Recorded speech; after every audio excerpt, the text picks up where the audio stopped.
मित्रांनो नमस्कार. ही जी तुम्हाला बिटल जातीची शेळी दिसते तर ही शेळी वेलेली आहे. तर शेळी वेल्यानंतर आपण त्या शेळीचा झार पडण्यासाठी आपण कोणतं औषध द्यायला पाहिजे, जेणेकरून काय होतंय की जर शेळीची गर्भाशयाची पिशवी व्यवस्थित जर साफ नाही झाली तर ती नंतर शेळी म्हणजे गाभ राहण्यासाठी वगैरे त्रास देत असते. ती पुन्हा पुन्हा माझावरती येते कारण गर्भाशयामध्ये इन्फेक्शन वगैरे झालेलं असतं. तर ऍक्च्युली झार पण पडायला पाहिजे आणि गर्भाशय त्या शेळीचं स्वच्छ होण्यासाठी आपण कोणतं औषध द्यायला पाहिजे ह्याच्याविषयी माहिती बघणार आहे.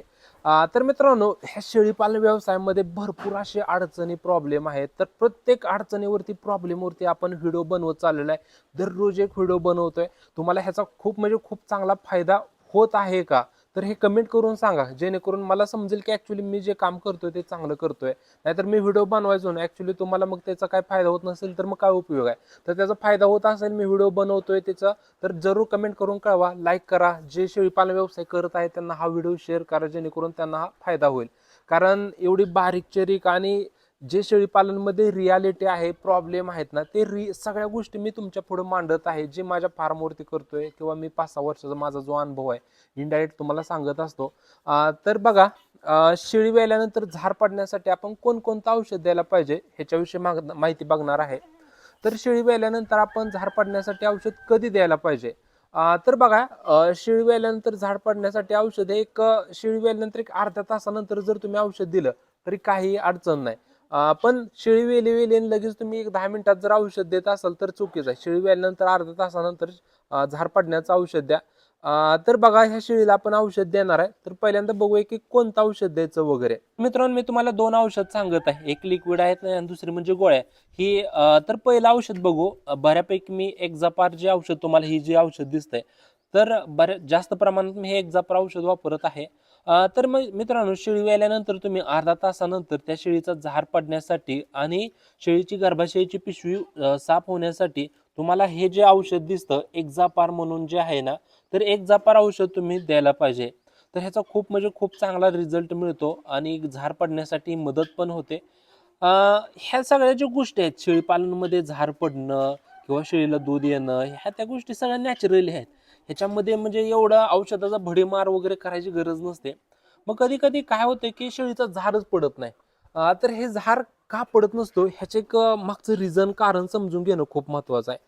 ज्या वेळेस शेळी वेलेली असते आणि शेळी वेल्यानंतर त्या शेळीचा झार पडत नाही, कारण झार पडत नाही त्याचं म्हणजे ती शेळी अशक्त असते. मित्रांनो, तुम्ही काय करायला पाहिजे, शेळीच्या गाभण काळात तुम्ही काळजी घेणं खूप म्हणजे खूप महत्वाचं आहे. असं नाही की फक्त शेळी वेल्यानंतर तुम्ही चारा खुराक वाढवताय, हे चुकीचं आहे. तर शेळीच्या गाभण काळामध्ये तुम्ही चांगला खुराक चारा जर दिला तर शेळी वेल्यानंतर बघा, शेळीला दूध पण येतं, झार वगैरे पडत असतो. ज्यावेळेस शेळ्या अशक्त असतात त्यावेळेस त्या शेळीचा झार पडण्यासाठी प्रॉब्लेम येत असतो. तर त्यासाठी एक गोष्ट लक्षात ठेवा की ते म्हणजे ते शेळी अशक्त असायला नको. अशक्त असल्यानंतर प्रॉब्लेम जास्त येतो. तर हे जे आपण औषध बघत आहे ते म्हणजे एक्झापार. तर एक्झापार औषध बघा, किती पाजायला पाहिजे. तर ज्या वेळेस शेळी वेलेले असते तर वेल्यानंतर अर्ध्या तासानंतर एक्झापार जे औषध दिसतं, तर हे एक्झापार औषध हे 40 ml पाजायचं आपण. त्या शेळीला किती औषध पाजायचं, 40 ml औषध पाजायचं. आणि अशा प्रकारचं तुमच्याकडे इंजेक्शन असणं खूप महत्वाचं आहे. हे जे तुम्हाला इंजेक्शन दिसतं, तर हे ना औषध पाजायला खूप इझिली आपण औषध पाजू शकतो. कारण काय होतं की ही जी तुम्हाला ही दिसते, ही जी थोडक्यात आपण पाईप समजूया, ही कर्व आकाराची असते आणि ते औषध पाजण्यासाठी इझिली मदत होते. तर बघा, ही शेळी जी आहे तर त्या शेळीला आपण औषध पाजणार आहे. तर कशा प्रकारे आपण औषध पाजतोय ते तुम्हाला ह्याच्यातून दिसतंय बघा आता. तर हे बघा, ही जी शेळी वेलेली आहे तर त्यावेळेस काय करायचं, हा हात घेतलेला आहे, दोन्ही शिंगाच्या मधून हात घेतलेला आहे, असं औषध घेतलेलं आहे. तर बघा, हे तुम्हाला दिसतंय. अशा प्रकारे हळूहळू औषध पाजायचं, नाही तर एकदम तुम्ही जर औषध पाजलं तर शेळीच्या श्वासनलिकेमध्ये जाऊ शकतं. हे बघा, अशा प्रकारे खूप सोपं आहे. हे हात, हे बघा, असा हा जो हात आहे दोन्ही शिंगाच्या मधून घ्यायचा आणि ही इंजेक्शन आहे ह्याच्याद्वारे असं औषध पाजायचं. तर हे खूप म्हणजे खूप सोपं आहे. आणि तुम्हाला हे जे इंजेक्शन दिसतं हे कुठं मिळतं, तर हे ऑनलाईन तुम्ही ॲमेझॉनवरून फ्लिपकार्टवरून जरी मागवलं तरी काय अडचण नाही. सर्वसाधारण एक 700-800 रुपयाच्या आसपास किंमत आहे.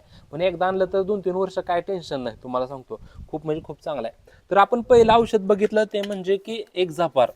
एक्झापार जे औषध दिसतं तर तो एक्झापार औषध किती पाजायचं, शेळी वेल्यानंतर अर्धा तासानंतर 40 ml पाजायचं. त्याच्यानंतर कंटिन्यू 10 दिवस औषध पाजायचं. तर 10 दिवस कंटिन्यू औषध, त्याच्यानंतर दुसऱ्या दिवशी वगैरे किती पाजायचं तर 25 ml. त्याच्यानंतर बघा म्हणजे दुसऱ्या दिवसापासून ते 10 दिवसापर्यंत 25 ml दररोज औषध पाजायचं. कारण काय होतं की शेळीच्या गर्भाशयाचे पिशवीचं तोंड हे एक 10 ते 12 दिवस ओपन असतं आणि त्या टायमाला जर तुम्ही औषध पाजलं तर ती सगळी घाण बाहेर पडते आणि शेळी गाभण राहायला किंवा त्या शेळीला इन्फेक्शन वगैरे होत नाही. तर त्यासाठी शेळी व्यवस्थित गाभण राहण्यासाठी त्या गर्भाशयाची पिशवी साफ असणं खूप म्हणजे खूप महत्त्वाचं आहे. तर पहिल्या दिवशी किती पाजायचं हे एक्झापार औषध हे 40 ml आणि त्याच्यानंतर कंटिन्यू 10 दिवस हे 25-25 दिवसातून एकदा पाजायचं. खूप चांगला रिझल्ट मिळतो. त्याच्यानंतर आपण ह्या बोलस ज्या आहेत ह्या ज्या गोळ्या आहेत ना तर ते बघणार आहे. तर ह्या गोळ्या ज्या आहेत इनॉलन म्हणून आहेत बघा. तर ह्याच्यामध्ये लिक्विडमध्ये पण इनॉलन मिळतं आणि तुम्हाला बोलस टाईप फॉर्ममध्ये पण मिळतं. तर तुम्ही मग शेळी वेल्यानंतर दररोज एक एक जर गोळी पाजली तरी पण खूप चांगला रिझल्ट आहे. तर एक गोळी कुठली इनॉलन आहे आणि हे जे एक्झापारी जे औषध आहे तर ह्या दोन्हीचा गर्भाशय म्हणजे झार पडण्यासाठी आणि गर्भाशय साफ होण्यासाठी खूप चांगला रिझल्ट मिळतो. भरपूर शेळीपालकांची तक्रार अशी येते की आमच्या शेळ्या माजाव येतात पण पुन्हा पुन्हा माजाव येतात म्हणजे गाभणच राहत नाहीत. तर ते प्रॉब्लेम काय असतो तर ते गर्भाशय व्यवस्थित साफ झालेलं नसतं. तर त्यासाठी तुम्ही अशा प्रकारे ट्रीटमेंट करणं खूप महत्त्वाचं आहे. तर मित्रांनो ही माहिती तुम्हाला कशी वाटली जरूर कमेंट करून कळवा. चॅनलवरती नवीन असाल चॅनल सबस्क्राईब करा, लाईक करा आणि शेअर करा.